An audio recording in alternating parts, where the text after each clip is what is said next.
The storm came without warning that night, the first heavy snow of winter, and it was in the middle of that storm that Elena Voss found the cub. She had gone out to check on her chickens before the worst of the wind arrived, wrapped in her late husband's old coat, a lantern shaking in her hand. That was when she heard it. A thin, weak cry coming from the edge of the pine forest behind her cabin. At first she thought it was a fox, or maybe a lost dog. She almost turned back. The wind was cutting through her coat, and the smart thing to do was to go inside and wait out the storm. But something about the sound made her stop. It was too small, too frightened, too alone. She followed the cry through the snow until she found him, a tiny gray cub half buried in a drift, shivering so hard his whole body shook. His eyes were barely open. There was no mother nearby, no tracks leading away, no den, nothing. Just silence in the trees, a silence so complete it felt strange, almost unnatural, as if the forest itself were watching and waiting to see what she would do. Elena did not think twice. She scooped the cub into her arms, tucked him inside her coat against her chest, and ran back to the cabin. That night, she fed him warm goat's milk from an old bottle she still had from raising orphaned lambs years before. She wrapped him in a soft wool blanket and sat by the fire, watching him drink until his small body finally stopped trembling. She told herself she would try to find his pack in the morning. Someone would come looking for him. A cub that young could not have wandered far on his own. But no one ever came. Elena lived alone at the edge of a village called Ravenswood, a place where everyone knew everyone else's business, and where a young widow living by herself at the edge of the forest was already a subject people liked to talk about. She had lost her husband 2 years earlier, and with him, most of her trust in people. The villagers whispered that she talked to birds, that she grew strange herbs no one else recognized, that she had chosen the company of trees over the company of men. She had grown used to their stares and their gossip. She had not grown used to being lonely, though she never let anyone see that. She named the cub Ash, because of the gray color of his fur, and because he had come to her under an ash-colored winter sky. She decided, quietly, that she would raise him herself, at least until he was old enough to survive on his own. She kept him hidden from the village, teaching him from the very beginning to stay silent and still whenever visitors came near the cabin. She told herself this was only temporary. She told herself not to love him too much, because wild things always return to the wild eventually. But Ash did not seem like an ordinary wolf cub, not even from the start. He grew far faster than any wolf should. Within a single year he was already the size of a full-grown mastiff, powerful and quick, with a thick gray coat, and eyes that seemed to hold something far too aware, far too intelligent, for an animal. He understood her voice in a way that felt like more than obedience. When she was sad, he would rest his head against her knee, and stay there until she smiled again. When strangers passed near the cabin, he did not simply hide out of fear. He positioned himself like a guard, silent and alert, watching until the danger was gone. Elena told herself it did not matter what he truly was. He was hers, and in every way that mattered to her lonely heart, she was his. That was enough. She stopped asking questions and simply let herself love him, fully and without guilt, for the first time in years. Everything changed the following autumn, when a hunting party rode into Ravenswood. The village had never seen anything like it. A dozen armed riders on tall horses, wearing fine cloaks marked with the sign of a wolf's head, moved slowly through the muddy main road, stopping to speak with every household. At the center of the group rode a man the villagers only ever mentioned, in hushed and respectful voices, when they dared speak of him at all. Kael Draven, the Alpha King of the Northern Territories, ruler of a kingdom built on old power and older secrets, a man rumored to be able to command wolves the way other kings commanded armies. Word spread through Ravenswood within the hour. The king was searching for something. A stolen child, taken from the royal nursery nearly a year earlier, during a raid by enemies of his family.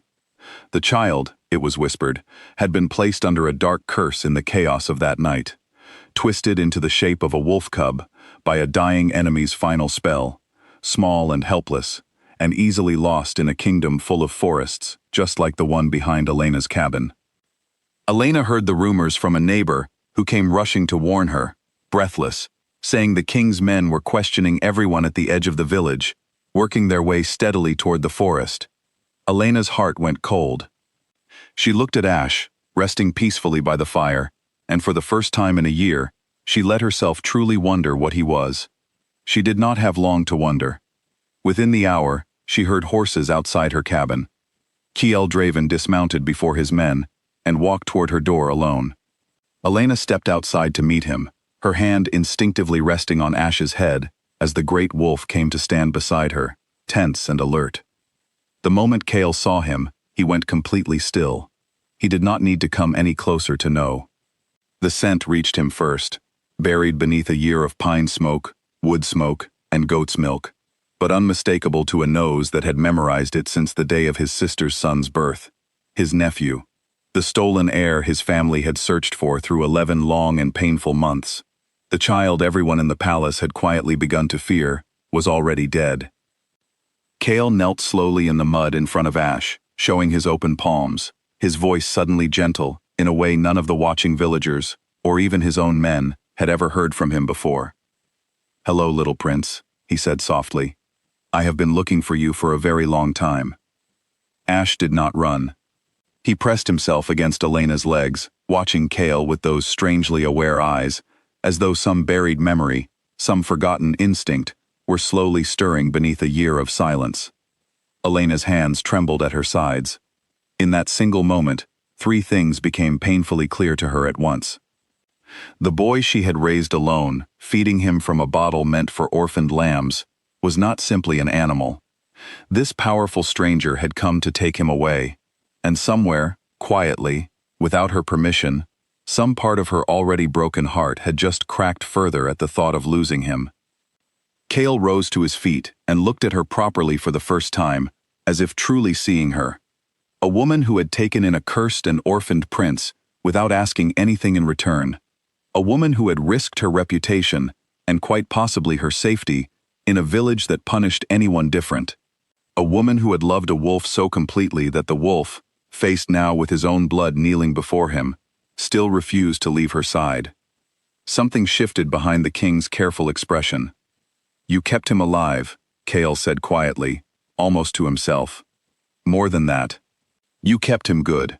Do you understand what that means? In a bloodline like mine, half the wolves born into power become cruel, shaped by fear and command, from the moment they can walk. He did not become that. That is because of you. He did not simply order his men to take the boy. Instead, he offered Elena a choice that no one in Ravenswood would ever have believed a king capable of extending to a widowed commoner. Come with them. The curse could only be lifted at the palace, through the pack's oldest bloodline magic, passed down through generations of his family. And even once it was lifted, the boy, Prince Rowan as she would soon learn his true name to be, would need someone he trusted beside him through the difficult and frightening process of remembering who he had been before the curse ever touched him. Ash trusted no one in this world the way he trusted her. Elena did not hesitate for long.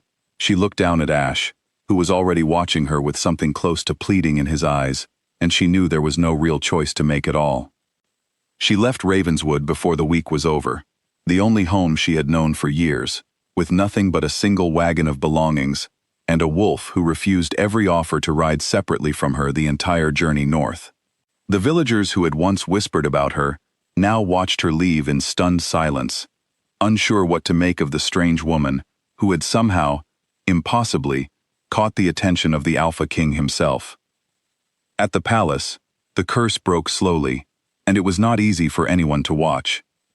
Over the following months, fur gave way gradually to skin, and the silence of a wolf gave way to the frightened, confused voice of a young boy who did not understand where he was or what had happened to him. Fragments of memory returned to Rowan in painful pieces, nightmares of a burning nursery and his mother's desperate screaming, memories that only quieted when Elena sat beside his bed through the darkest hours of the night, holding his hand until dawn finally came. Through it all, Kale kept a careful distance, just enough to allow Elena to remain the boy's true anchor through his recovery. But the court noticed things Kale himself perhaps did not fully realize at first. How often the Alpha King found reasons to be in the same room as the quiet woman from Ravenswood. how his eyes followed her across a hall the same way hers had once followed a small lost cub through the falling snow. Advisors whispered among themselves, servants exchanged knowing glances, and slowly, without either of them announcing it, the entire palace seemed to understand what was happening long before Elena and Kale did. It was Rowan himself, many months later, fully a boy again, and steady on his own two legs, who finally said what neither adult had dared to say aloud. One evening in the palace garden, he took Elena's hand in one of his own and reached for his uncle's hand with the other, tugging them both toward each other with the blunt, fearless honesty that only a child could manage. "You should just marry her," he told Kyle, looking up at him with complete confidence. "She already knows how to raise a king." Kale did not deny it. He simply looked at Elena, and for once, the powerful ruler who commanded armies and wolves alike seemed almost nervous. Neither, when he finally asked her properly beneath the old oak trees at the edge of the palace grounds weeks later, did Elena deny what she felt either. She had come to Ravenswood as a widow who trusted no one, who had built quiet walls around her heart after losing her husband, believing she would spend the rest of her life alone at the edge of a forest that judged her as harshly as the village did. She had left it with a wolf cub who turned out to be a stolen prince, and in saving him, without ever meaning to, she had found her way back into a family she never expected. A kingdom that welcomed her, despite her humble beginnings, and a king who had known the truth about her from the very first moment he looked into her eyes in the snow outside her cabin and understood exactly what kind of heart it took to raise something so precious and love it enough to call it her own.